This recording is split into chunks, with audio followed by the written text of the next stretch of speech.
I'm Philip Curry. This is a new way to bake 100% naturally plant-based Bakewell Tart.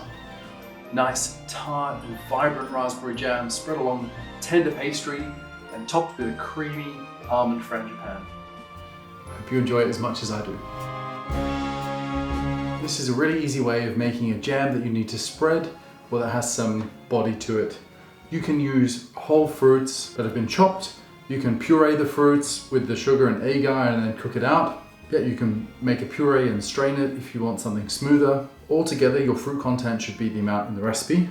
So agar does gel quite firm, so it'll set once it's cooled, and then you can just whisk it to make it a nice consistency. Now this is not a long shelf life jam product, it's just great for using in desserts. I like to make my own jams because I know what fruit I'm using and I can control the sweetness. But if you have access to a delicious jam, just go ahead and use it. So to make this jam, today I'm making a straight raspberry with seeds in it.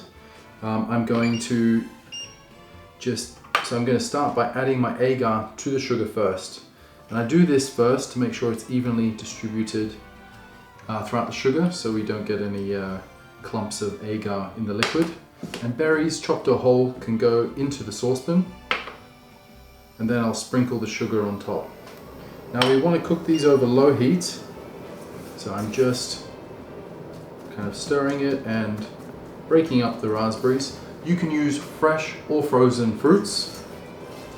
Now you can see that within less than 10-30 seconds we have a syrup that is starting to form. That's just the sugar dissolving and the juice is coming out of the fruit. So I'm just going to keep just gently mashing this with the back of my silicone spatula. And then look at that. I mean, we've already got liquid here. I'm going to turn this up to a medium heat and just bring it to a gentle simmer. Now agar does need to be activated, so we do need to simmer it for a couple of minutes for it to do its job. So as soon as this comes to a simmer, I also like to add a little splash of lemon juice. I think it just brightens up the flavor, gives it a little bit of acidity.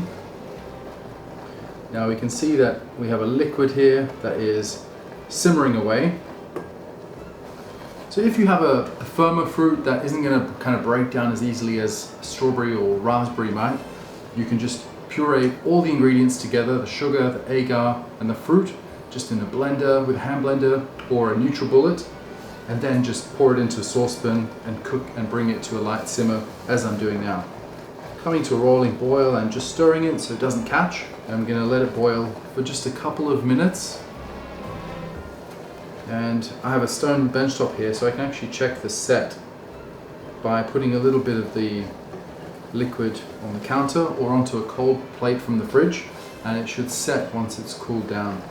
Now just feeling that, I can feel that it's actually thickened up, that it's made a gel.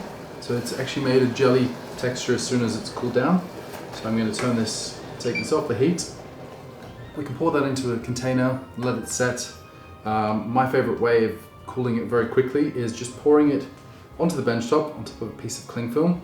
Because it's only a small amount, it cools down very quickly. But look at that, we've got this amazing vibrant red color. So we have maximum flavor, minimal sweetness, ready for a perfect Bakewell tart. So just folding the cling film on top. And you can see this just increases the surface area. We've got a cool marble, and then within, like in less than 3 to 5 minutes, cooled and ready to use. Compared to the Frangipane, I'm using a larger food processor. So just when I say food processor, I mean this size, or a larger blender, but probably not a NutriBullet because it's too small. So I'm adding my almonds, my caster sugar, along with the cornstarch, plain flour, and baking powder. So I'm blending these on high speed until everything's pulverized. You can see everything is really nicely chopped. And then I'll add the plant-based milk and our extra virgin olive oil. And with the classic Bakewell, I think the flavor of the bitter almond extract is important. I like to keep it natural, but some people really like that kind of marzipan-y flavor. So if you do, feel free to add a few drops of bitter almond oil or extract. Extracts work fine, but they are very strong. Start off light, and then add more to taste. And so if you were adding that, you'd add those with the liquids now. So I just want to blend that until it goes a little bit paler in color and has a creamy consistency. So now if we take a look at our jam, it's actually set. It has a jelly-like texture, but you can just put it into a bowl or into a blender, and with a whisk, just break it down like this and then just whisk it. And this gives us a spreadable jam with a soft, pipeable consistency. And I'm going to pour our raspberry jam straight into our tart case. I like to scrape every last bit out of a bowl. You know, when you work in a big kitchen, scraping a big bowl is the difference between maybe 10 desserts or one whole portion of a cake, so it's pretty important. I'm just using my trusty palette knife and spreading that all the way across the bottom in a nice, generous and even layer. This is classic Bakewell territory.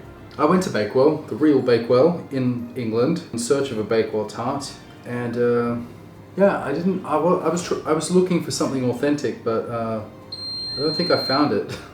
They all seem to be quite, they all were made with margarine and bitter almond extract. We want to spoon all this lovely creamy frangipane into the tart.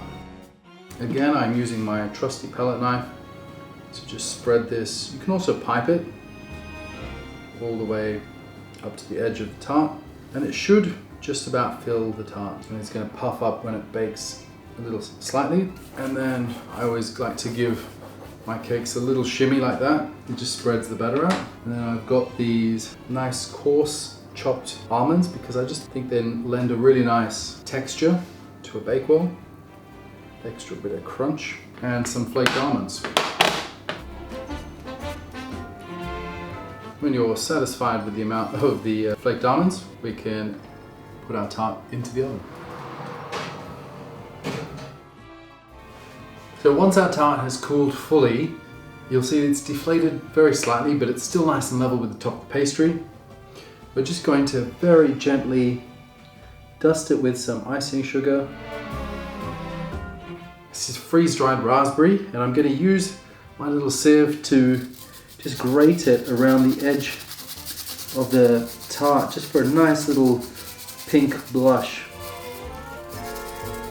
And then you can just sprinkle these last little bits, seeds.